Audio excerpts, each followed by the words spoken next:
Welcome to Make Things That Matter, the podcast where we explore impactful products and the cultures that create them. I'm your host, Andrew Scottsko, and if I'm doing my job well, each episode of this show will help you to do meaningful work, make things that make things better, and have a great experience doing it. My guest in this conversation is Eisha Armstrong. Eisha has long experience in building and launching new data businesses, and specifically in helping service companies transition from selling time to selling products. Now, in this conversation, we zoom in specifically on the lessons she's learned in the trenches of helping to transform companies. We talk about 3 specific sticking points that come up when you're changing how your organization works, and especially its business model. Those 3 things are forecasting, managing role transitions, and departmental power dynamics. If you're ready to be just a little more fearless in the face of change, please enjoy Eisha Armstrong.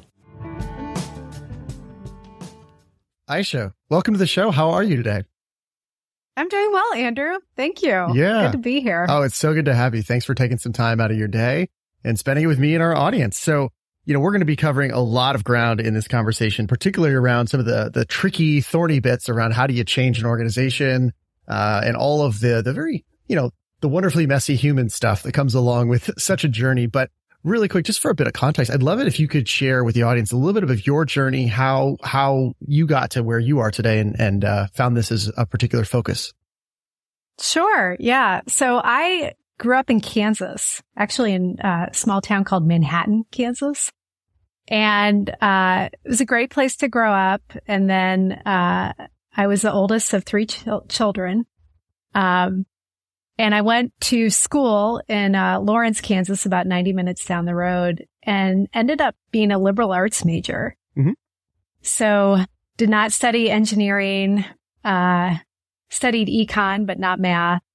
And it ended up being the perfect background for what I ultimately went into, which was research. So a lot of, I think, product leaders, come out of backgrounds where they've built things. Mm-hmm. My background was really in researching. And so my first job out of college was as a research analyst for a company that was headquartered in Washington, D.C., doing market research for their clients and looking at market opportunities, market sizing, customer needs, things like that. Mm-hmm.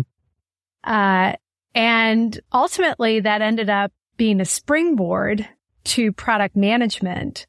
But again, like I said, not in terms of making things, but more in terms of, researching. No, I love that. And, one of my things here is that I think there is no default path into product. Everyone has a weird version of their own thing. There's very few people I meet who they're like, oh yeah, I was an engineer at Google and then I switched into a product and did the rotational program and here I am. So I love that. What kind of research were you doing? You said market research, but that's such a, there's so many sort of sub parts of that. Did you have a specialty or a favorite thing that you carried forward into your product days? Yeah. So I started out doing research for large financial service institutions. So, banks, insurance companies. And again, it was all around market opportunity. So they were looking to make new products, and trying to understand what were emerging consumer needs. And so that's the type of research that I did, which again, you can see does start to make sense then that I went into product. But yeah, I was looking for new market opportunities for new products for financial service institutions. Oh yeah, that makes a lot of sense. And I think also quite relevant to some of the topics we're going to be covering today, because there's many of those companies, those non-tech native companies, of which finance is a big one, who are very much in the wheelhouse of the topics we're going to explore today. So I'm especially curious, though, we're going to start to shift here in just a second. But, now, if I understand it correctly, you're spending a lot of your time helping other organizations transform and really become product organizations. And that's whether they are, a non-tech native of the kind you might expect, like a finance company, or even something even further afield of a consulting company, like an Accenture, a Deloitte, fill in the blank here. I'm so curious though, what do you notice that, connects the dots for those? Because I could imagine someone looking at them saying they're all the same because they're services companies trying to become product companies. But on the other hand, we know there's a lot more complexity than that. Yeah. I mean, fundamentally, it's about, thinking differently about how you make money and the role that technology can play, not just in automating your back office, making your back office more efficient, but in how you deliver value through your products or your services. And so it's those two things, business model transformation and the role of technology, that make the needs of the companies that I work with, I think, different in kind than if we were just talking about new product innovation. Yeah. So let's zoom in on that, because I think that's something I'm starting to see a lot more of as well. I mean, even within sort of, let's call them tech native companies, you still have some of these fears around business model transformation. For example, a company I was working with very recently was making a big shift from a transactional to a subscription or a recurring business model. I'm sure that had probably a lot of the big fears that you see. So let's zoom in on that. Like, talk to me a little bit more about business model transformation. What are the big three fears that come up around that, and how do we start to deal with it? Yeah. So I think the first one, and you see this a lot with the example that you just gave, Andrew, is you change when you receive revenue. So rather than receiving revenue up front in a larger chunk, you're exchanging that for smaller bits of revenue over a longer period of time. So customer lifetime value becomes much more of an issue. And it may have some really important impacts on things like cash flow, for example, that you have to think through.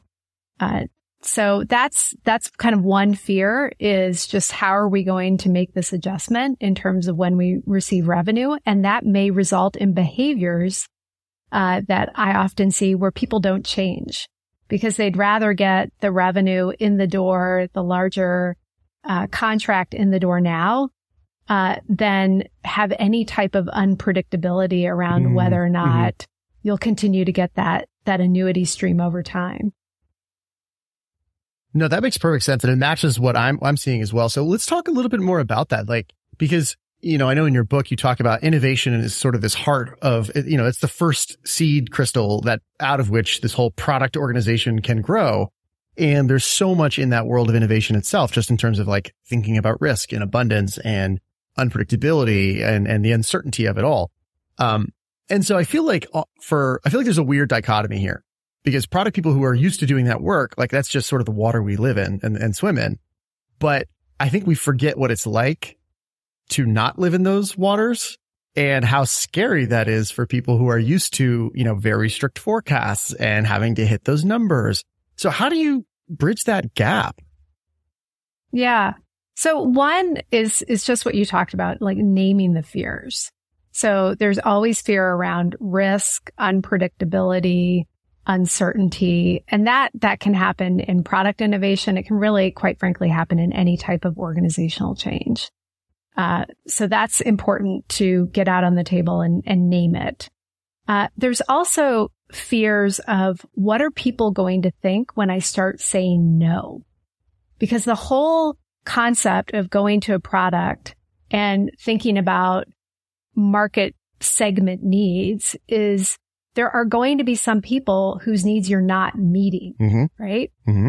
And if you're in an organization where that's not a well-developed muscle, that can actually seem scary. And that can be a real fear. It's not just, I don't know how to say no to a customer request. Like, I'm afraid to say no. And that's, I think, another really important one to name. And then you also mentioned abundance thinking. And a big one that we see is fear of cannibalization, because oftentimes the organizations that we're working with are not sunsetting their legacy businesses. They're launching new tech-enabled products alongside their legacy businesses.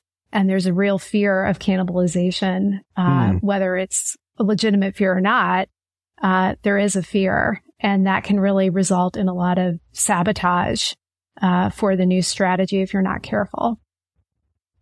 That makes sense. I'd love to explore, I think this may take most of our time in this conversation, but there's sort of three areas, just as I'm listening to you, that are pattern matching against the conversations I've had, let's say in the last 2 months, that I think would be very practical and useful for folks listening. That is where I feel like a lot of the rubber meets the road in this conversation. So number one is, it's driven by the unpredictability and the uncertainty. So I'd love to talk about forecasting, particularly at the executive level, because that's scary for people. Secondly, I'd love to talk about what you just named, which is this transitioning, right? The transition model between, what you're doing now and what you might do instead. And number three, I'd love to spend some time actually unpacking the dynamics of organizational change and change management, because my spidey sense, just from talking to a lot of product leaders lately, folks who've spent their whole career in product effectively, they know that's like an important and big thing, but they know they don't know how to do it. And so I think to learn from someone like yourself would be such a gift. So how does that sound as a trajectory here? Perfect. Okay. Yes. Great. So let's dive into just get right into it here. Talk to me about forecasting, because I remember sitting with a C-suite about 3 weeks ago and watching this debate unfold at the table, where the head of product is going like, well, we can't tell you exactly when XYZ is going to be available. And the head of revenue going, are you freaking kidding me? And the CEO going, but I have to make this promise to investors. So what do we do about this? Yeah. So usually when that happens, and this happens often, is I talk about, well, what are leading measures, right? Mm-hmm. So what are indicators that we're tracking well, or what are indicators that we're not tracking well? And, people who've been in product for a while are used to thinking about underlying assumptions. It's the same thing. It's like your forecast is based on a set of assumptions. So spending the time to really dig into and lay out what those assumptions are is an important part around everyone getting more confidence in the forecast. I will say, especially for a publicly traded company, like no forecast is not the right answer. You can certainly do some education with your investors around unpredictability. And that's the role of the CEO and the head of IR to work on. But we have to at least put some type of, for everyone internally, when we're going to hit certain milestones, and then make transparent, those milestones and the timing for those milestones are based on a set of assumptions. Here are those assumptions. And then those assumptions can turn into, indicators, warning light indicators. Are we tracking well? Or are we not tracking well? So that's typically how I address that. It seems like to do that, and I like that way of thinking, right? We're starting to unpack and make explicit the thought process so that we can at least all look at the same, be on the same page and look at the same thing together. I guess the part that I'm trying to imagine myself in the seat of, somewhere between a CEO and a CPO, and how they might be grappling over this. And I'm imagining that, a head of product might be saying, okay, look, we have these roadmaps and we are pushing towards these, not just deliverables, but really the business outcomes we want those deliverables to actually deliver. And the CEO going, I love that. And this feels extremely uncertain because you are telling me that I can't count on XYZ business outcome. And yet I have to make a promise to investors, whether you're a public company or a private company, trying to raise a Series B. So let's zoom in a little more on that. Like, how do we deal with that? Yeah. So in that situation, I would say we need to look at what are we hoping to learn through the milestones. So even if we don't get the business outcome, what are the questions that we'll have answered? What are the hypotheses that we'll have formed or validated by that point? Because you and I both know that we may run down a path and we may find out, that was the wrong hypothesis. Yeah. But we have to say, okay, at that point in time, we will at least have an answer to this question, or we will at least have validated or invalidated our hypothesis. So, again, we all need to be held accountable to outcomes, but the rate of learning and what you learn can be an outcome. How do you attach, because forecasts are fundamentally trying to make a promise about, we're trying to add some predictability to what is inherently unpredictable, in particular, future revenue, essentially. So in that case, how do you coach people to think about essentially the financial value of that learning? Where they're saying, I was trying to do a forecast with dollars on it, but now you're telling me, we're learning. And I know learning's good, but so, I can't take learning to the bank yet. No, but I mean, you can stop spending money on things that aren't working. So that's one way. You can identify new markets, new opportunities, new needs that you didn't previously see. And that's another way. So I actually don't think it's that hard to translate into financial results, but may require, being a little bit more creative in how you think about it. Yeah. Yeah. So I'm super curious if you have an example you could walk me through of how this forecasting actually plays out in reality. And it also related to that is how the transition between offerings plays out in reality. You mentioned earlier this example of a transactional model to a recurring model. Yeah. So, and actually a lot of our clients are dealing with this because, again, we're primarily working with non-tech native, companies who are usually in the services industry. So making their money through arms and legs as opposed to product, let alone tech enabled product. And what they're trying to do is find more scale through technology and through standardization, and also better revenue visibility through that business model transformation, for example, to go to a subscription model. And usually what they need to think through is, one, how do I make the investment in a way that is incremental so that we're not running down a path where perhaps there is a lot of uncertainty and committing, a large amount of resources up front, and also degrading internal goodwill about the transformation, but we're still learning enough to test the concept.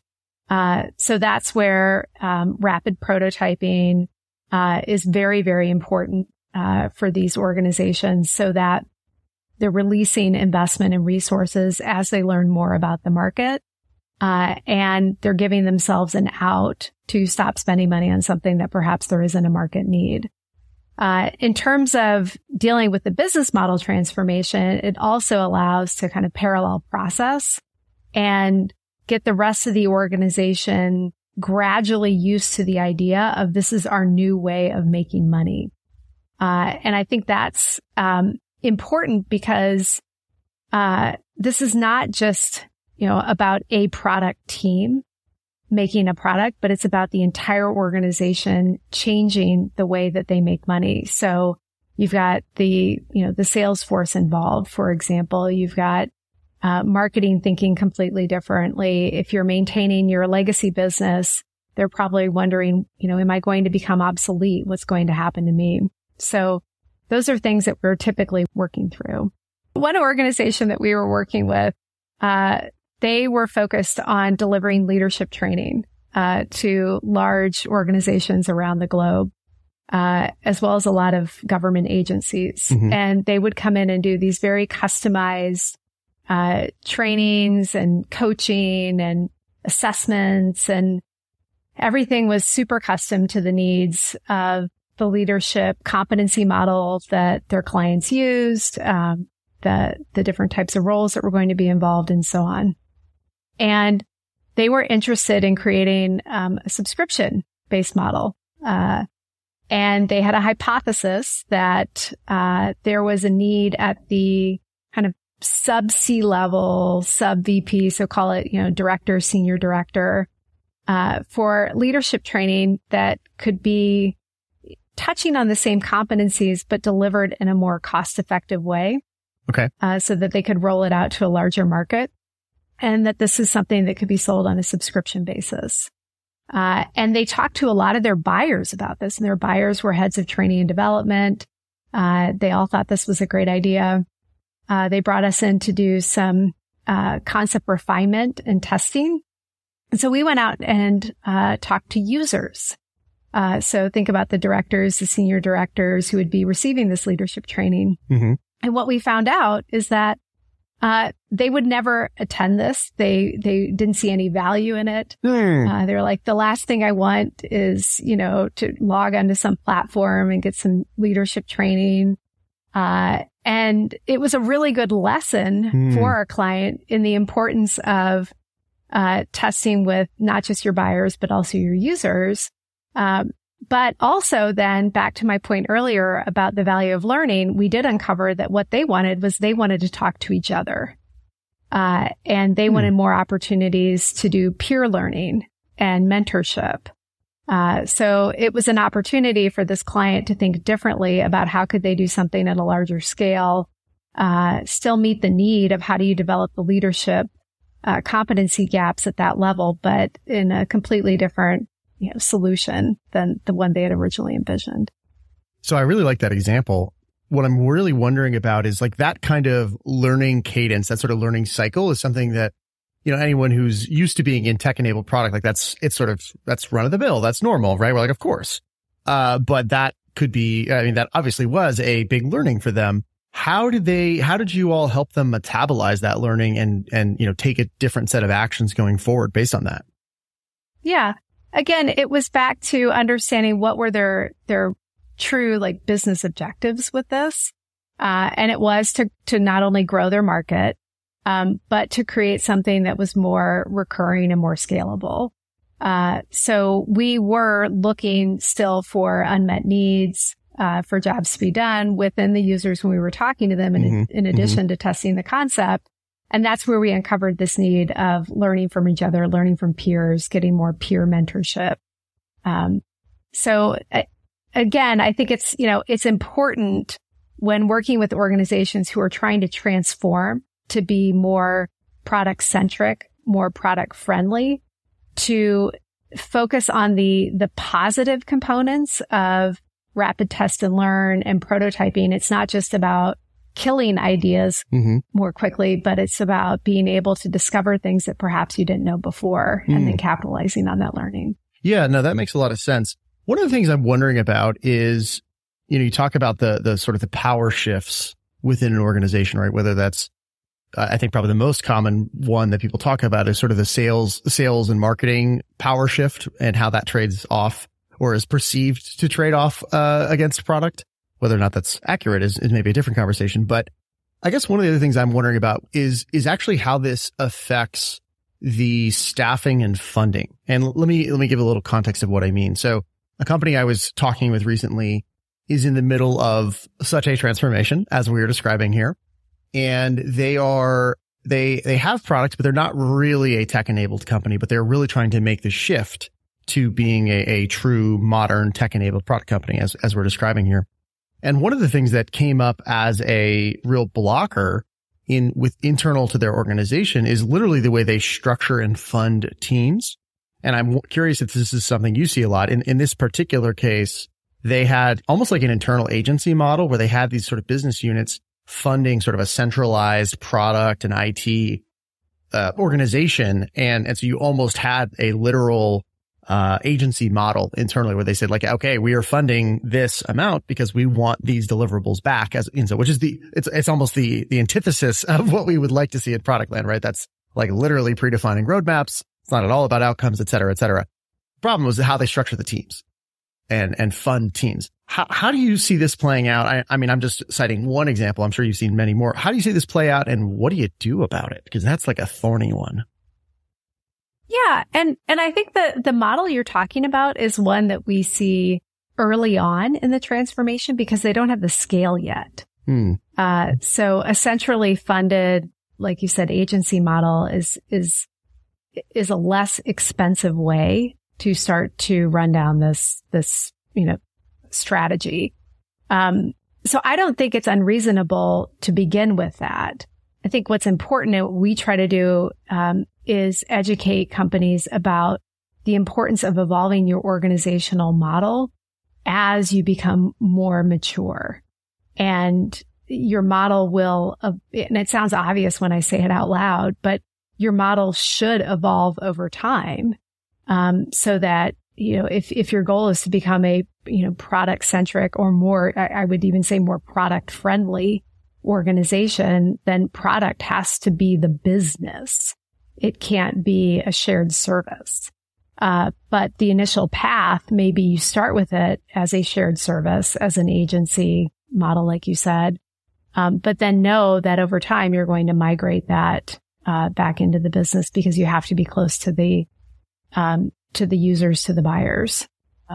So that's typically what we do. And I think people get that because they know, again, there's a fear, right? That's why I called the book Fearless. There's a fear of uncertainty. And so you want to do things incrementally. That doesn't mean that you need to do things slowly. So you can start with a small increment in terms of we're going to set up a central product organization, but then know that pretty quickly that function is going to go back out to the business because that's where it needs to be. Yeah. So talk to me a little bit more about that distinction between incremental, basically the trade-off between incremental and how that's not the same as going slowly. And I'd love to hear you I'd love to understand a little more what the actual transition path looks like from, let's say step one is this sort of centralized product org to, and then, let's say the end of the path or the obvious end of the path is where you have product fully embedded out in all the business units. They have their own product teams, et cetera, et cetera. How do you get from A to B? Yeah. So again, it depends on what your strategy is. But let's say your strategy is to become really much more product centric than you are. Okay. So starting with a product as a shared service, and I hate even saying that just rubs me the wrong way, but that's what we'll call it. Okay. You start with that because it's it's not only less upfront investment, but it's also easier to ensure that you are kind of setting up a way of doing product when it's just one team, and creating kind of that level of excellence before distributing out in the business. Then what typically happens, you launch some products, they're doing well, they're going up their maturity curve. Those then make sense to be put out in the business, where you've got product managers, you're continuing to improve upon the product, but it's less about new product innovation and it's more about mature product management. And that's a good time to go to a hybrid model. And then eventually you want to move new product innovation out to the business as well. But that's a common migration that we see. How long does that take? Because I could see that. I don't know. I should just stop there. How long does that take? And how to, because I think people probably have very different numbers listening in their mind, listening to you say that. It depends. So I would say over half of our clients who are successful, are accelerating their strategy through acquisition. Okay. And that can rapidly shorten the time frame for this.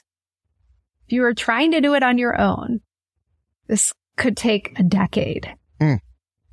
But if you are doing this through acquisition, you can significantly shrink it. Okay, so let's explore that a little bit because, kind of the third pillar we wanted to explore here was this idea of the change management aspect. And an acquisition seems like about as good of an entry into that topic as one I can think of, because you could buy the best product company in the world and then you still have the integration problem at the cultural level. And, I don't know the numbers, but I know that most acquisitions don't quite work out the way people hoped. And I have been told anecdotally that usually it's this sort of cultural piece, the integration piece. So let's unpack that a little bit. Talk to me about this. So how do you do this? I guess, maybe address it from two sides. How do you do it well? And what are the traps people fall into that, kind of kills it from working the way they want? So Andrew, I think the first thing is to understand what are all the reasons why you're acquiring the company. Is this just to improve total shareholder return? Or is it to accelerate your transformation? Because if there are things like accelerating the transformation that are a real part of the strategy, then you need to ask yourself, well, how am I going to measure that? How am I going to account for that? And there may be an acquisition that is not as financially successful as we think it should be, but it has a knock-on effect of accelerating the transformation in the rest of the organization. So I think that's important to just be clear about at the beginning, is what is the purpose of this acquisition? And there are other reasons, competitive reasons why you might also be acquiring a company that aren't going to show up immediately in TSR. So that's the first thing. And then the second thing is this a product that is going to be sold alongside or in conjunction with our current legacy business, or is this a completely greenfield opportunity for us? If it's going to be a product that's going to be sold alongside, so again, our example, working with services companies, they may be transitioning from services to what we call bundled solutions, where perhaps there's a data component that's bundled into the services. There's a tech component that serves as a maintenance product, for example, something like that. That is much more important. In those cases, it's much more important to get the integration right, because you won't have adoption of the product organization of the product into the bundled solution if you don't get the integration right. So I think that's another thing to be, really think through is how is this going to be brought to market and what's the impact on our existing business. And then the third one is addressing, just like you would if you weren't transforming the organization through an acquisition, is addressing the impact on everyone else. And again, there's a lot of fear of uncertainty, fear of obsolescence, fear of saying no, fear of championing a failed product, that has to be brought to the surface and has to be addressed by leaders, in order for any type of change to be successful, whether or not that change is being accelerated through an acquisition or, being done organically by building a movement. Yeah, no, that makes a lot of sense. And fear is really what I wanted to unpack next. So as you said, it has to be spoken to. It has to be named, has to be brought forward and worked through. I'm curious, what have you seen be most effective in doing that? Because I of course, it's somewhat context dependent and what the fears are will shape it. But, I'm curious if there are kind of a top one or two practices that a leader listening to this could put into place if they are sensing that fear within their operating environment. Like, what can they actually do? Yeah. So the first one is to model fearlessness as a leader. And that includes, like you said, naming it. These are the things I'm afraid of, but this is how I'm working through the fear. And there's like a cute little acronym that we've created for the companies that we work with called LEAP. And the L stands for listen to your intuition. The E stands for expect less than perfect. The A is ask for help, and the P is practice gratitude. And these are very simple, mainstream, wellness, mental health practices. Yep. That when they're modeled by leaders, and again, not just, talked about, but actually modeled in their behavior, can start to shift an organization. Again, it doesn't happen overnight. If you're trying to build a movement, again, like I said, it could take a decade, but that's where it starts. So that's the first thing, is that leadership behavior. And then the second one is when we talk about organizational change and culture change, we forget that this isn't just about naming behaviors, practicing behaviors, but it's making sure that the entire operating model is set up to support those behaviors. So you brought up the point about org structure. You brought up the point about, funding team levels. We talked about forecasts and measures and incentives, competency models. All of those things will need to be updated to reflect the new behaviors that you want to see in the organization. Yeah, that makes sense. I'm trying to understand I'm just trying to put myself in the shoes of some of the folks I've spoken with lately and try to see, okay, where do people get tripped up with this? What's the thing that they just overlook? Not for, they have the best of intentions, but where do people stumble? Yeah. I think the first one is assuming if we teach everybody the right process and best practices in product discovery and management and innovation, that they will change their behavior. Okay. And that is simply not true. We're humans. Yep.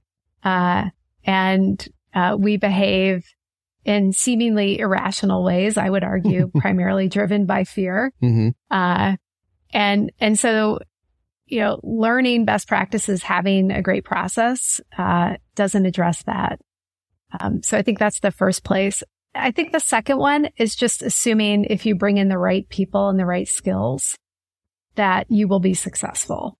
And that's what I was alluding to when I talked about integrating the acquisition. It's not just about how is this acquisition going to help us accelerate in our product strategy, but it's how are we going to bring the rest of the organization along and help them feel like they are an important part of this shift and that they're not being marginalized, and that they can change their behavior, but they need to change their behavior in order for us to be successful. So I am fascinated by the topic you've opened up here.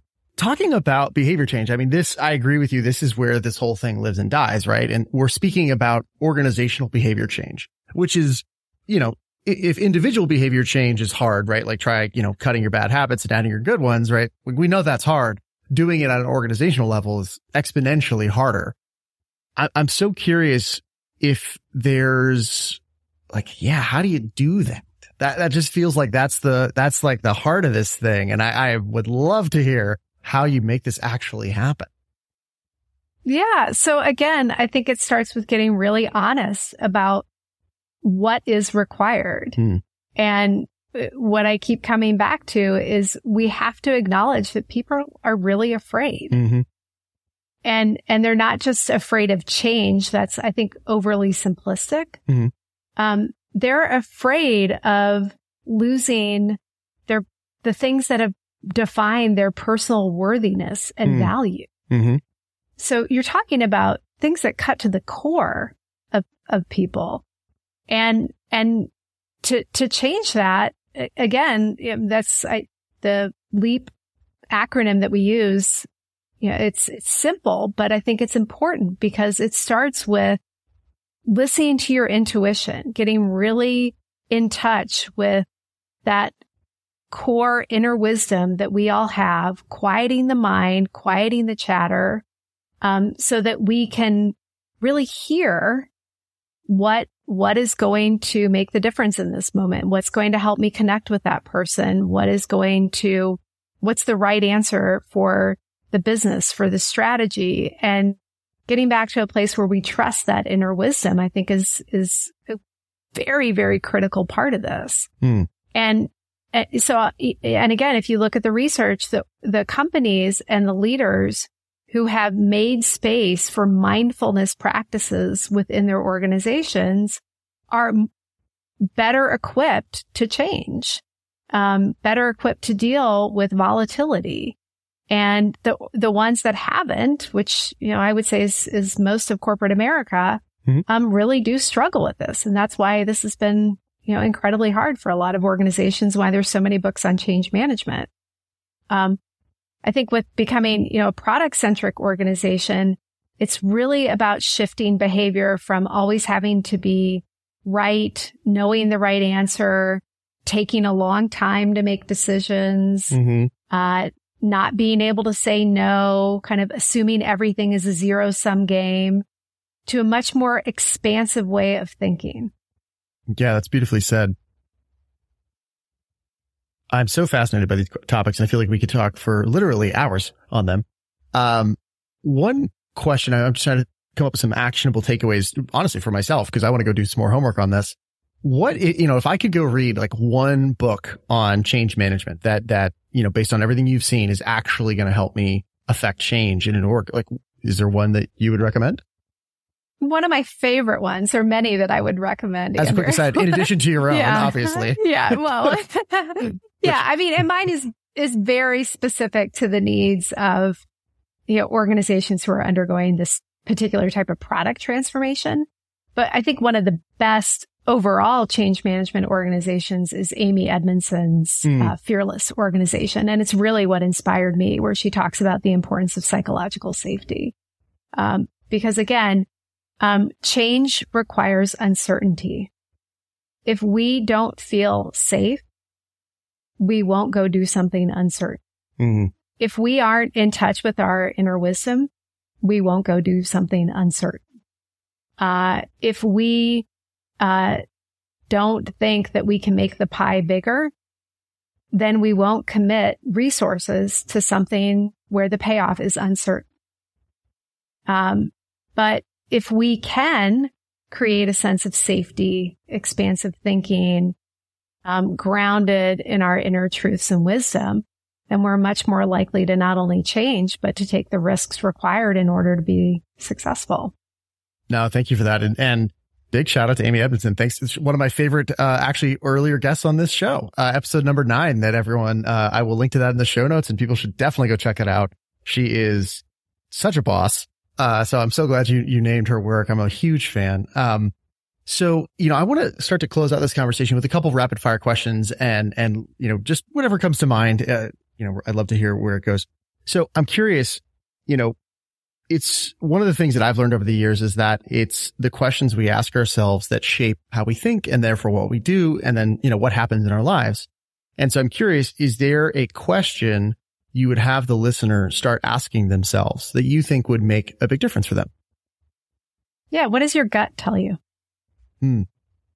What is your gut telling you in this moment? Okay. I like it. Now, moving on from that, in terms of your own navigating of these waters, is there a certain practice that's helped you to kind of keep an even keel amidst all the volatility, the uncertainty, the waves of change? Yeah. So, I don't know if I mentioned this earlier, but I'm a certified yoga teacher. I teach a yoga class every Tuesday morning and I practice yoga almost daily. So, what kind? Ashtanga yoga. Okay. I call it my meditation and movement. So very, very important for me. Love it. Love it. I'm trying to get into yoga more. So I'm very deep into meditation already, but yoga I feel like is next on the list. So it's great encouragement. So following on the former question, is there a bit of homework you would give me or another leader listening to this to actually take action on these ideas, put them into practice? Like, what's the starting point for someone who's like, okay, I hear you, Eisha, a little overwhelmed here. Where do I start? Yeah. Name your fears. It is a very common, I think, technique. I mean, you said, name it, and we say name it to tame it. What are all the things that you're afraid of? And not just, again, the obvious ones like fear of change, fear of losing money, but fear of what people might think of you. Fear that perhaps you're not everything you thought you were, right? So really getting to those like fears around personal worthiness and value and fear of being unloved. I think it's so important to try to take an inventory of what those fears might be. Because once we get them out on paper, we often realize, okay, I can manage these. In the moment, this is not that bad. But when we're denying our fear, it's really hard to change. Yeah, absolutely. Absolutely. Well, Eisha, this has been a fascinating conversation. I thank you for your time and for sharing your wisdom with us. So first of all, thank you for being here and for everything you've shared with us. Everybody, please go check out the new book, Fearless. And Eisha, is there anything you'd love to leave the listeners with? And where can people find you online if they'd like to follow up? Yeah, no, this has been my sincere pleasure, Andrew. Thanks for having me. Best place to follow up is LinkedIn. It's Eisha Tierney Armstrong. Tierney's my maiden name. But that's the best place to reach out. Awesome. Well, thanks so much for being here, Eisha, and congratulations on the new book. Thank you.